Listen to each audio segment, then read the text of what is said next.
ఇక్కడ ఆల్టర్నేటివ్ కోరుకునే సమాజం ఉంది. ఇక్కడ లేదంటాడేంది ఆయన? నాకు అది అర్థం కాల సార్. ఒకసారి విజయ్ ప్రస్తావన వచ్చింది కాబట్టి ఆయన ఒక మాట అన్నారు, అది మనం అనేకంటే ఆయన చేత ఒకసారి వినిపిస్తాను.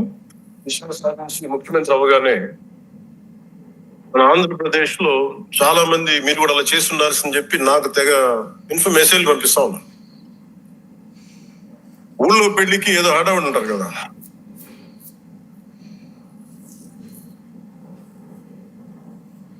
అంటే ఎలా ఉండదంటే మనకి సందులోనూ మన ఒక పెళ్లి జరుగుతూ ఉంటే మన ఊళ్ళో చిన్నపిల్లలు పరిగెడుతూ ఉంటారు అటు ఇటు, వాళ్ళ ఇంట్లో పెళ్లి అనుకున్నాడు. అరే ఆంధ్రప్రదేశ్ పరిస్థితులు వేరు. సరే వీళ్ళు చెప్పినట్టుగానే మనం కూర్చొని 2019 నిలబడ్డాం. ఎక్కడ పెట్టారు? 2 చోట్ల ఓడించారు కదా. నిలబడ్డారు ఆ రోజున నాయకులు అంటే అందరూ పారిపోయారు కదా. సో అందుకని కంపారిజన్ పెట్టకండి.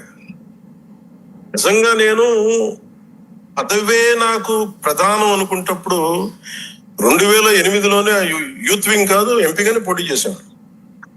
2014లో నేను ఎన్డీఏతో అలయన్స్ లో ఉన్నప్పుడు నేను మల్కాజ్గిరి నుంచి ఎంపీగా పోటీ చేయాల్సి ఉంది.